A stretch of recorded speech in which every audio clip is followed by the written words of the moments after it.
हाँ नहीं, प्रमोद शर्मा जी जो बात कर रहे हैं वो ठीक बात है। देखिए, दीदी ने थोड़ा सा हिंट भी किया है।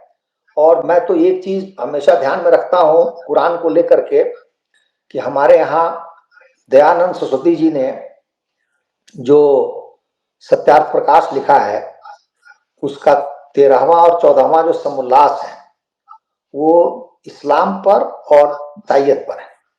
तो जो इस्लाम पर उन्होंने लिखा है उसमें एक बड़ा सुंदर सा वाक्य है कि कुरान को पढ़कर मुझे लगता है कि इसको किसी अविद्वान ने लिखा है। एक विद्वान की भाषा ऐसी होती है कि अविद्वान ने लिखा है। तो हम सहज अनुमान लगा सकते हैं कि कैसे व्यक्ति ने कुरान को लिखा है। कुरान को मैंने आद्योपांत कई बार पढ़ा है और मेरे कई मित्र मुसलमान हैं, मैंने उनसे चर्चा भी की कि आप उसमें एक वाक्य दिखा दीजिए, एक पैराग्राफ दिखा दीजिए जिससे किसी का जीवन बने, या जिस वाक्य को हम बना के रखें कि हाँ ये हमारे लिए सूक्ति है।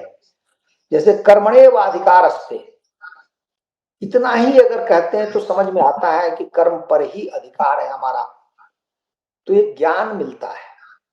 वैसे भी कुरान शब्द जो है वो कहते हैं कि वो क्रंदन से बना है, चीखना चिल्लाना उसका अर्थ है, जोर जोर से बोलना उसका अर्थ है। इससे भी मूर्खता झलकती है कि वो नाम क्या है और उसमें लिखा क्या है, वो क्या कल्पना करेंगे, क्या सोचेंगे, क्या मनन चिंतन करेंगे कि धरती कैसे बनी है, धरती को बनाने वाला कौन है। ये सारी बातें उनके लिए व्यर्थ हैं। वहां तो सूर्य एक गड्ढे में शाम को डूब जाता है, गिर जाता है। ऐसे ऐसे वाक्य हैं। अब आप ये कल्पना कीजिए कि भाई जो जो जो उसका गॉड है बाइबिल से चोरी की है। कुरान में कुछ मौलिक तथ्य भी नहीं है। बाइबिल में कहा गया है कि आदम को जो गॉड है वो चुन चुन के मिट्टी से बनाया। अब आप बताइए, मिट्टी में उसने रूह फूंक दी, मतलब फूंक मारी और उसमें वो आदमी बन गया। तो ये तो मतलब कितनी असत्य सी बात है। दूसरा, अब वो आदम के बनाते बनाते वो मिट्टी भी खत्म हो, तो हवा को बनाने का जब विचार आया तो कैसे बनाया जाए। तो मिट्टी तो अब है नहीं। सोचिए, संसार की मिट्टी समाप्त हो गई क्योंकि चुन चुन के लाए थे गॉड महाशय। तो उसको पसली से बना दिया। अब बताइए, एक को मिट्टी से बना रहे हैं, एक को पसली से बना रहे हैं। दोनों ही बातें कितनी, मतलब क्या कहा जाए, लज्जास्पद है कि जो ध्यान सरस्वती जी ने कही है कि किसी अविद्वान की रचना लगती है। तो ये मुझे बड़ा अच्छा लगता है शिष्ट भाषा में, और भारतीय विद्वानों की इतनी अच्छी भाषा जो कहते हैं अविद्वान ने लिखा है इसको। तो इससे बढ़िया सुंदर तो कोई क्या बोले।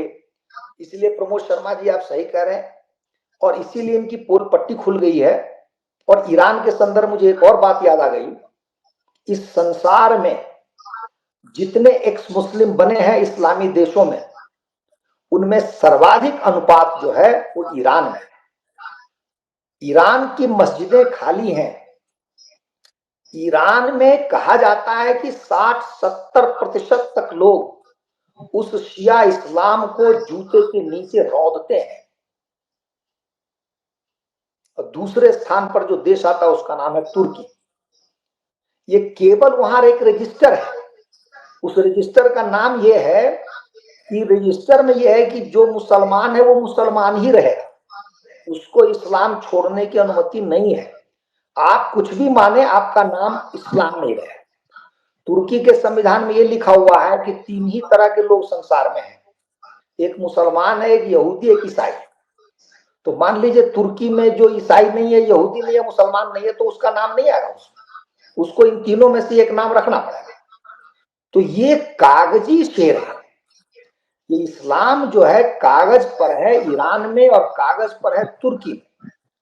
एक्स मुस्लिम का जो अनुपात है वो माइंड ब्लोइंग है। वहां एक झीना सा पर्दा है, वो जिस समय हटेगा उस समय वहां पर फिर से क्रांति हो जाएगी। तुर्की के लोग भी बहुत शिक्षित हैं, मैं उनसे मिला हुआ हूं, मैं उनको जानता हूं व्यक्तिगत रूप से। और ईरान के लोग भी बहुत शिक्षित हैं। वो एक बार जब ये शासक वर्ग हटा वो चमत्कार करेंगे। 1979 की जो क्रांति थी, वो क्रांति भी वहां के बौद्धिकों ने की थी और वो कम्युनिज्म लाना चाह रहे थे।